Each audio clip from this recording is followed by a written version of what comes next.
and welcome to the 5th installment of Drinking Beer with Don, where I get to review the 24 beers in the Cascadia Beer Advent Calendar. So today is December 17th, beer 17. But before I start that, if any of you that are tuning into this are also have been watching Quilting with Don, you need to know that Carolyn and I started working on the Scraps of Sauron quilt today.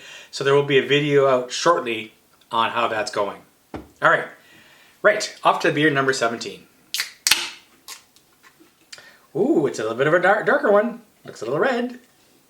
I'm excited. I do like the darker beer, you may have noticed. Oh, okay. It has an odd flavor, an odd smell to it. That's not nice. It's a nice dark beer, reasonable head. Let's go in, see what we got.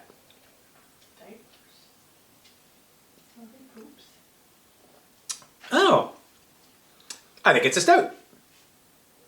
It's got a bit of bitterness to it. It's actually not bad. I don't know what that smell is.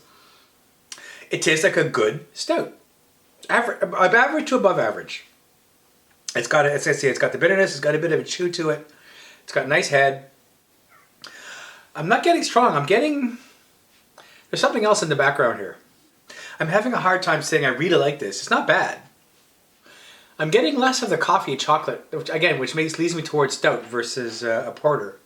I have now compared to other beer I've had. I'm thinking of the beer I had in the last 4. Some of them were 8.4, some of them were 8.8, even a 9.2.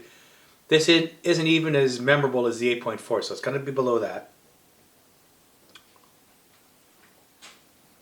But it's solid.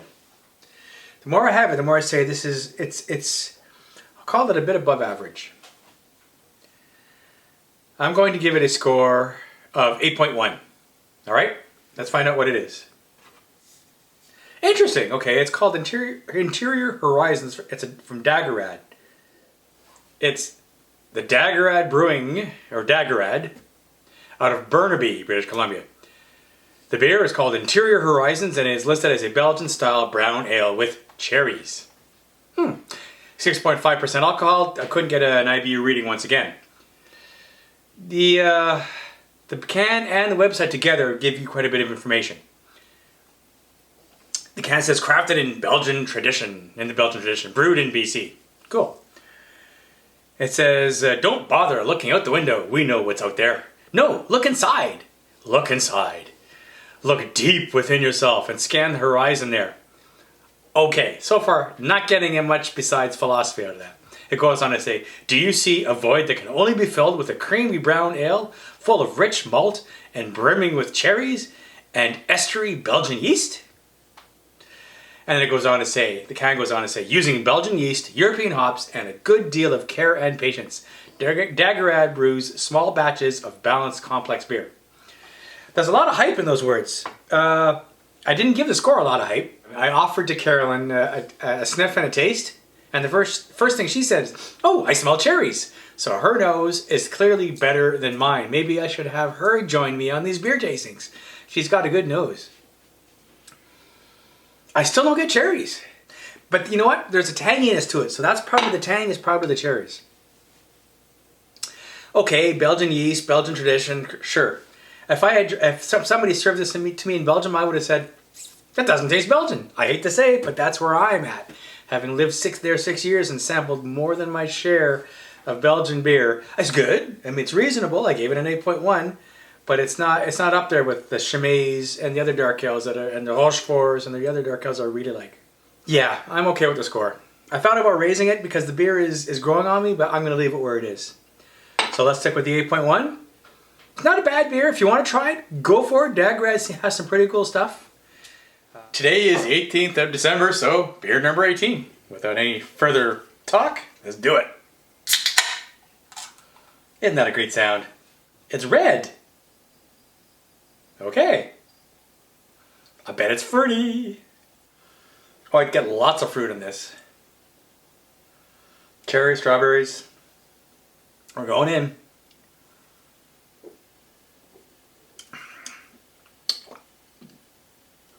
It's a sour.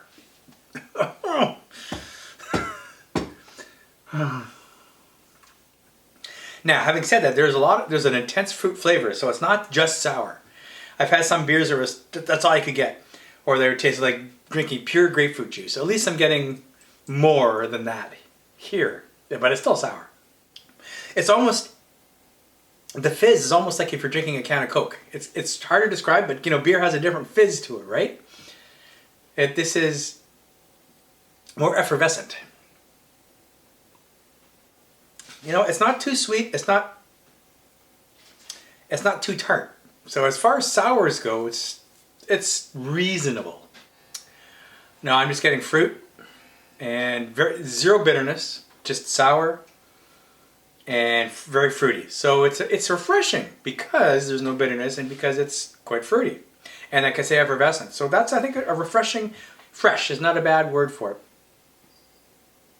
So as far as sours go, it's one of the better ones I've had. But as far as beer goes, it's still a bit on the wrong side of the scale. 7.3. Let's see what we got. It's a blackberry mojito sour. Well, interesting. Wild Eye Brewing out of North Vancouver, British Columbia. It is a blackberry mojito sour, which is a sour kind of beer. 6.5% alcohol. I didn't get IBUs from it once again. And on the can it says it's a cocktail-inspired sparkling beer. Aha! So that's that effervescent thing I was talking about. They actually lean to more of a cocktail. The can also says, no need to meddle with a muddler here. I guess when you muddle mint in a mojito, that's what they're talking about. We've amalgamated a massive amount of mint and mingled that with our kettle-soured mash. Yep. After fermenting this mixture dry. Then we move the medley to merge with fresh blackberry and lime. Mojito. So it's interesting. It's not really a beer. It's more like a cocktail. Okay, I mean, it is a beer, it is a cocktail. So I think they've met the aim of what they were trying to do. Does it change my opinion that this is something I go out and buy? Maybe on a hot summer day, but probably not. Probably not. I think it's reasonable if you like sours, and if you want to try something interesting, sure, go for this. Check it out. I'll leave it at 7.3. Cheers. Beer number 19, because it is the 19th of December. Today has been a good day. I did do a bit of scuba diving this morning, so here's a wee clip of a critter I saw. It's pretty cool, eh? It's called a giant Pacific nudibranch. Now, without further ado, let's get on to the beer. Number 19. Da da da. Nice and clear. Good head too. It smells like a Pilsner, could be wrong. It smells just a touch yeasty, just a bit hoppy. It smells good. It smells like a beer should smell, if you will. Okay, let's go with it. Let's have a taste. It's very easy, very light.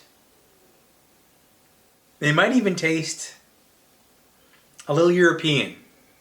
It's drinkable. It's quite nice, actually. I wouldn't say it's oh my god, oh my gosh. Okay, I wouldn't say oh my goodness, but it's pretty good. I'm definitely getting my share of getting stumped because I can't categorize this. I thought initially maybe Pilsner, but I'm not so sure now. It's well executed. Whatever it is, it definitely has a traditional beer flavor. It's not sour, it's not hoppy, it's not trying to be something. It's a nice beer. I'm tempted to give this somewhere between the high 7s and the low 8s. I think let's split the difference. 8.0. Let's find out what we got. Well, it's got a nice plaid cover to it. From the Souk Brewing Company, and I like their beer. They call it a steam beer. Aha! Well, I might explain it. I like Souk Brewing, it's a steam beer. So, I'll do the research. The Souk Brewing Company out of Souk, Quelle-Sabrise, on Vancouver Island in British Columbia. It's called a steam beer, that seems to be the type it is, but it also says on their website, AKA a California Common. The alcohol is 5.5%, and once again, IBUs are not available. But I will say it's medium hoppiness, maybe a light to medium hoppiness. The can, and between the can and the website, it goes on to say, originating in San Francisco, California, this beer features floral and herbal hop notes and restrained caramel malt flavors with a firm and satisfying bitterness. Agree with all that. The floral notes, you know, maybe they're there if I think about it, but everything else makes sense. Brewed with a strain of yeast that works in warmer ale-like temperatures. And I mentioned that it did smell a little yeasty at the beginning there, so yeah, fair enough. Once again, nice and easy drinking. I quite like it. It's a good, strong, regular beer. This would be very fine in the summer, I think, too. You can't go wrong with, if you want a good, easy beer and you want to drink a few of them, this is a good choice. I think my score is sound at 8.0. Cheers. 20th of December, beer number 20. So the calendar is slowly drawing to a close. Only 4 beer left after this one. So let's see what we got. It's already foaming up quite a bit. Smells good. Actually, I can smell it from here. It smells quite nice. Nice golden amber color. I said it smelled rich. Now, I don't know. It almost smells a little nutty, which is weird. Okay, let's try it. It does taste roasted. It tastes nutty. It tastes quite nice. It tastes hoppy. If I had my eyes closed, I would think this was a stout. And I don't think we've had a stout yet in the case. But the color is wrong for a traditional stout, but this is what it reminds me of. It's got a heavy body to it.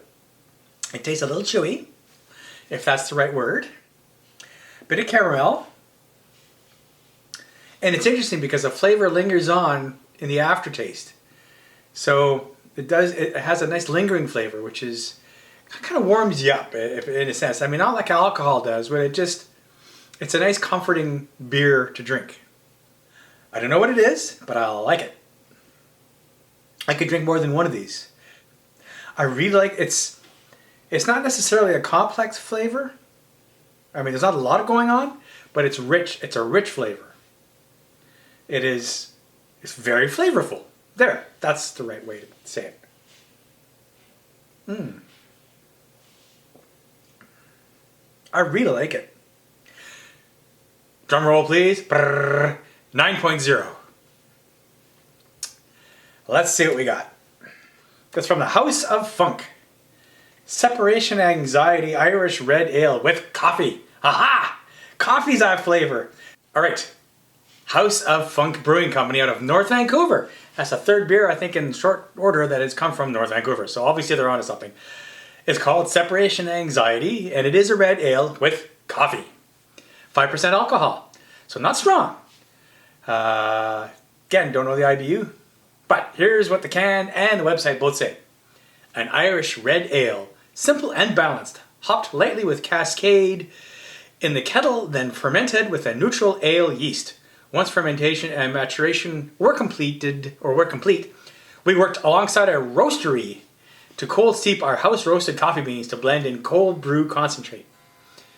This is a beautiful red ale that boasts the best of both halves of that, or what make up House of Funk. Its beautiful, nutty, and roasted coffee aroma is followed by a toffee malt flavor to finish slightly on the sweeter side. Sláinte, which is Gaelic for cheers. So, you know, I agree with everything it says there, along with even mention about the nuttiness, the nice finish. I didn't grab I think that there was coffee, but I knew there was something there, and I like coffee. So there's no doubt why I like this beer so much, because it's a coffee beer. It's one of my favorite beers from 2 or 3 years ago in the Advent Calendar was a coffee beer. I think it's called Regardians from Category 12 or something like that. So, hey, coffee beers are good. If you like coffee beer, this is one you got to try. I do like it, and I'm quite confident with my score of 9.0. Wrapping up the last 4 beer. It's been a good run. We've had 4 varied beers. We had that sour, which was more like a cocktail than a sour, so it wasn't terrible. We had a Belgian brown ale. We had this one, which I really like, and I'm trying to recall. Oh yes, we had the lighter beer, the steam ale, steam beer. Quite a nice selection. So thank you, Cascadia. Definitely, although we got off to a bit of a rough start in the first 4, these last 4 have renewed my confidence that you guys are doing very well in picking the beer. So thank you. Stay tuned for the very last 4 beer in the calendar. Cheers.